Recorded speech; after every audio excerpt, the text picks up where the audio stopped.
Simplify हो जाएगा sir. वज़ीर आज़म ने कहा कि director general inter services intelligence या ISI के अपॉइंटमेंट से मुतल्लिक जो मामलात हैं वो मुकम्मल तौर के ऊपर तय पा चुके हैं। प्रोसेस जो है वो शुरू है और इंशाअल्लाह उनकी जो अपॉइंटमेंट है वो बड़ी जल्दी होगी और इसके ऊपर तो सिविल और मिलिट्री दोनों जो साइड्स हैं वो ऑन बोर्ड हैं और इंशाअल्लाह एक एतमाद की फ़िज़ा में ये फ़ैसला जो है वो होगा। फ़ौज और हुकूमत एक पेज के ऊपर है। जनरल बाजवा साहब जो हैं उनसे उनके बहुत ही खुशगवार और करीबी ताल्लुकात हैं। वज़ीर आज़म ने कहा कि वो ये समझते हैं कि कभी भी पाकिस्तान की तारीख़ में सिविल मिलिट्री रिलेशनशिप इतने अच्छे नहीं रहे जितने आज फ़ौज की जो इज़्ज़त है, फ़ौज का जो वक़ार है वो पूरे पाकिस्तान को अजीज़ है। बिस्मिल्लाहिर्रहमानिर्रहीम, अस्सलाम वालेकुम। मैं मोहम्मद उस्मान और आप देख रहे हैं प्रोग्राम हरफराज और मकबूल जान के साथ। वज़ीर इत्तलात फवाद चौधरी साहब का आज बयान काबीना के इजलास के बाद पूरी सूरत हाल वाज़े करता है और उसके अंदर उन्होंने ये कहा कि 70 साल की तारीख़ में सिविल मिलिट्री ताल्लुकात जो हैं इस वक्त आइडियल हैं। ये कहना है वज़ीर आज़म इमरान खान साहब का। और जो DG ISI की तकर्री का मामला है, उसके नोटिफिकेशन का मामला है, वो हल कर लिया गया है और उसका प्रोसेस शुरू कर दिया गया है। ये बताया फवाद चौधरी साहब ने हमको। आज अपने प्रोग्राम के अंदर पाकिस्तान के 70 साल की तारीख़ में सिविल मिलिट्री ताल्लुकात का हम जायज़ा लेंगे। इसमें उतार चढ़ाव आते रहे, कौन ज़िम्मेदार था, कौन ज़िम्मेदार नहीं था, ये है आज का मौजू हमारा और इसी से प्रोग्राम आगाज़ करते हैं। और ये साहब शेख रशीद साहब की भी गुफ्तगू मंजर पे आई।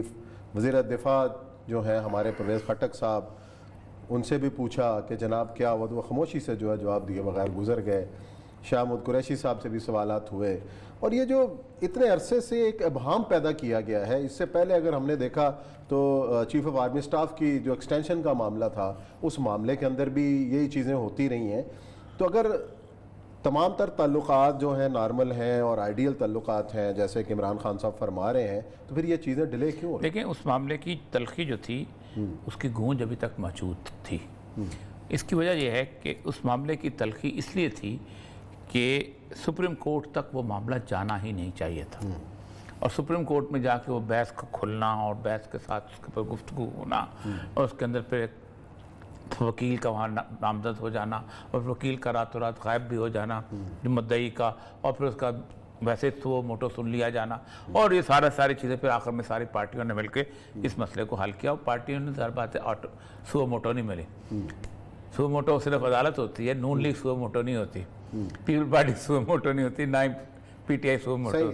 ठीक, मसला यह है कि ये जो पूरी तारीख है ना 3 मार्च 1972 को, अच्छा मेरा ख्याल है कि तारीख पर आने से पहले मौजूदा जो दावा किया जा रहा है या जो मैं उसी हिसाब से चल रहा हूँ कि मैंने कहा अगर एक दो तनाज़ुर में देख लेना तो आपको पता चल जाएगा धुआं कब उठता है और धुआं कैसा उठता है। ठीक, तो 3 मार्च 1972 नहीं, एक शॉट हमारे पास मौजूद है नवाज शरीफ साहब, उसको मैं आता हूँ तो मैं दिखाता हूँ उसी जगह वहाँ पे। आप शुरू करें। 3 मार्च 1972 को जुल्फ़िकार अली भुट्टो ने CNC कमांडर इन चीफ का ओहदा ख़त्म कर दिया। ठीक है।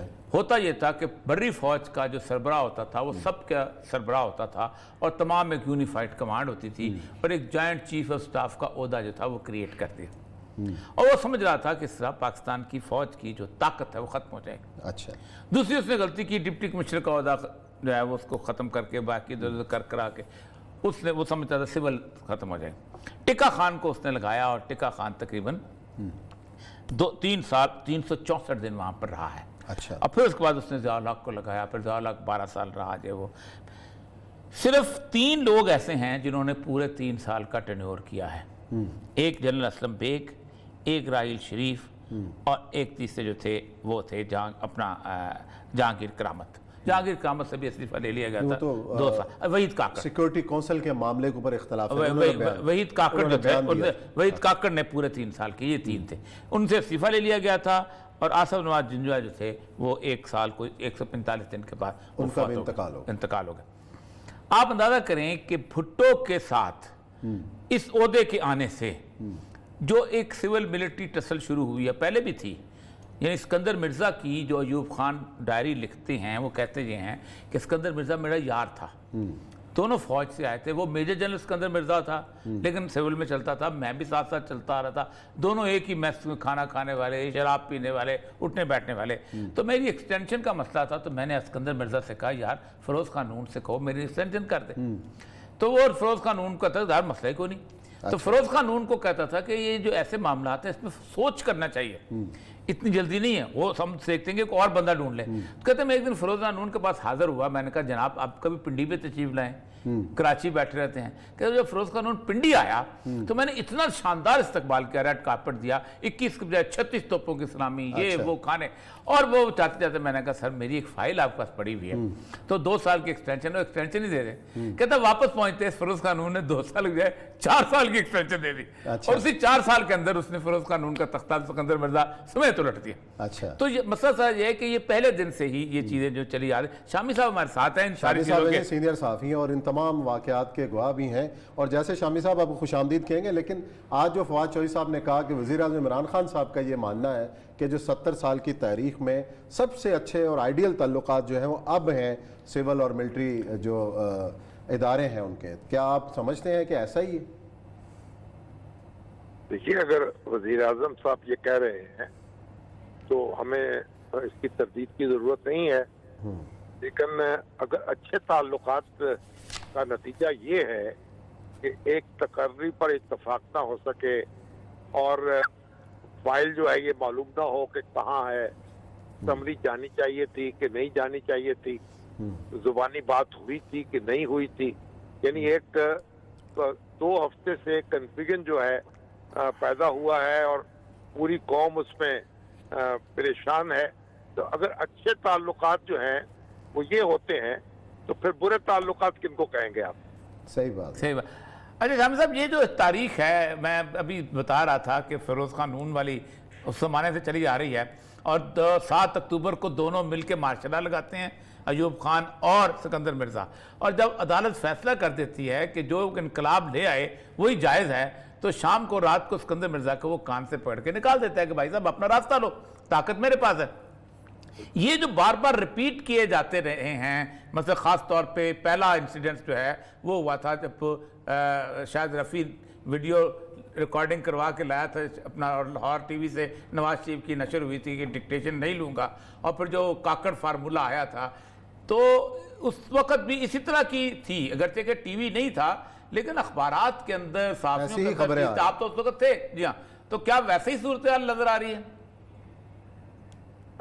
औरिया साहब, आप पाकिस्तान की सियासत और तारीख पर मुझसे ज्यादा गहरी नजर रखते हैं और आप खुद भी एक तजर्बाकार सरकारी अफसर हैं, रहे हैं बल्कि।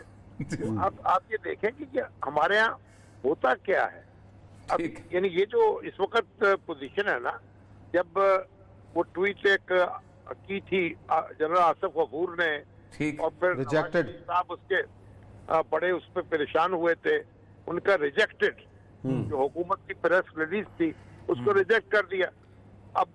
अब उसके बाद उसका जो नुकसान हुआ उसको काबू में नहीं लाया जा सका। तो नवाज शरीफ साहब से मेरी भी बात हुई उस दिनों में, तो उन्होंने पूछा कि अब क्या करना चाहिए। तो मैंने कहा आप जनरल बाजवा से ये कहें कि इसका इस नुकसान का अदाला करें जिस तरह भी चाहें। तो जनरल बाजवा साहब जैसे पता नहीं उनसे पर उनकी क्या बात हुई, उन्होंने उसका अजाला किया, वो ट्वीट वापस हुई, लेकिन फिर उसके असरात हुए और असरात को बाजवा साहब भी समेट नहीं पा रहे थे। उनकी अपनी कॉन्स्टिट्यूंसी में यानी बड़ा परेशानी पैदा हो गई। तो अब ये जो हो रहा है, आप मुझे बताइए कि तब यानी एक तकर्री है और बार बार वो इस तरह की तकर्रियां होती रही हैं और वजीर आजम और आर्मी चीफ के दरमियान मसाली ताल्लुकात हैं, लेकिन अब ये मालूम नहीं हो रहा कि समरी कहाँ से मूव होनी है, कैसे मूव होनी है, कितने नाम उसमें लिखने हैं। और अब तो ये खबर भी आई है कि वजीर आजम कहते हैं कि जिन लोगों के नाम होंगे मैं उनके इंटरव्यूज लूंगा। शेख साहब ने इसकी तरदीद की है कि इंटरव्यू की बात नहीं हुई। अच्छा शामी साहब, रूल्स ऑफ बिजनेस जो है ना, रूल्स ऑफ बिजनेस तो ये कहते हैं कि समरी जो है ना अपॉइंटमेंट्स के लिए वो सेक्रेटरी इनिशिएट करता है, और रूल्स ऑफ बिजनेस में बड़ी सख्त बात कर रहा हूँ जो लिखे हुए हैं وہ یہ ہیں کہ جو اپنا آرمی کا آفس ہے it's a subordinate office of the secretary defence, ٹھیک. اور ظاہر بات ہے کہ یہ بات تو یہی، اگر وہ اس بات پہ اڑنا شروع ہو گئے تو آپ مجھے یہ سمجھ نہیں آتی شامل صاحب. صرف سوال یہ ہے کہ ہم نے کب سے یہ سوچنا شروع کر دیا ہے کہ آئی ایس آئی جو ہے یہ ہمارے ماتحت ہے؟ یہ کس دن سے ہمارے اندر یہ چیز آئی تھی؟ ٹیکنیکلی جس طرح اسکندر مرزا یہ سوچ رہا تھا نا کہ چیف آف آرمی اسٹاف میرے ماتحت ہے، جی سر. اور اس نے کہا کہ ایوب خان کو میں نے حکم دیا ہے کہ ماشاء اللہ لگاؤ، بس اس نے لگا دیا ہے، اب وہ میرے تابع رہے گا. ٹھیک ہے. تو پھر جس طرح سے آپ کو معلوم ہے کہ ان کو نکالا گیا موصوف کو، جی سر. تو اب یہ بار بار یہ ہمیں غلط فہمی ہوتی ہے، اور بار بار یہ غلط فہمی دور کیوں نہیں ہوتی؟ میں بس یعنی یہ میں اس سمجھنے سے قاصر ہوں. ٹھیک ہے، صحیح بات ہے. ہاں ہاں. نہیں، ایک رائے یہ بھی آئی تھی شامی صاحب کہ قانون سازی کر لی جائے کہ بھئی اختیار کس کا ہے، تو اس کے حوالے سے بھی تھا کہ شاید کوئی اجلاس بلایا جائے اور اس کے اندر یہ پچ کی جائے. مشکل. ہاں ہاں. جی جی.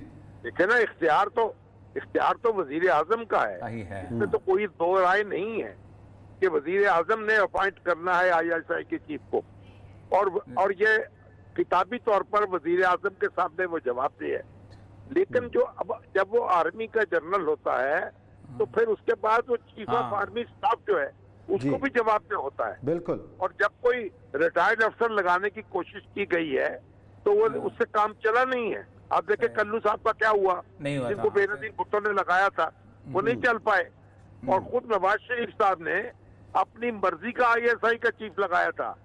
وہ ہمارے ضیاء الدین صاحب جو تھے، ضیاء الدین بٹ صاحب، نکلا ان کو کچھ خبر ہی نہیں ہوئی اور دھڑک تختہ ہو گیا. صحیح بات. اچھا، اپنا شامی صاحب آخری سوال کہ اب جو مستقبل کا جو منظر نامہ ہے، مطلب آپ کا خیال یہ ہے کہ یہ معاملہ خوش اسلوبی کی طرف جاتا نظر آ رہا ہے یا کچھ ٹینشن ہم سمجھیں کہ کوئی ہے ابھی بھی؟ دیکھیے جی، مجھے بار بار حکومت کہہ رہی ہے کہ جناب ہم ایک پیج پر ہیں، ہمارے درمیان کوئی اختلاف نہیں ہے. وزیر اعظم کے اور چیف آف آرمی اسٹاف کے درمیان مثالی تعلقات ہیں، پھر بھی ملاقات جو ہے کئی گھنٹے جاری رہتی ہے، نتیجہ نہیں نکلتا. اور آج بھی وہ کہا جا رہا ہے کہ جی بس چند روز میں مسئلہ حل ہو جائے گا. یعنی کون سا مسئلہ ہے یہ جو چند روز میں حل ہونا؟ یہ ایک منٹ میں حل ہو سکتا ہے. صحیح. آپ جو سمری ہے وہ کیوں نہیں آ رہی، کہاں سے آنی ہے؟ اور یہ سب کہہ رہے ہیں سیکرٹری ڈیفینس سے بھیجنی ہے، تو سیکرٹری ڈیفینس کیوں نہیں بھیج رہا سمری؟ اور وزیر اعظم اس کیوں فیصلہ نہیں کر رہا؟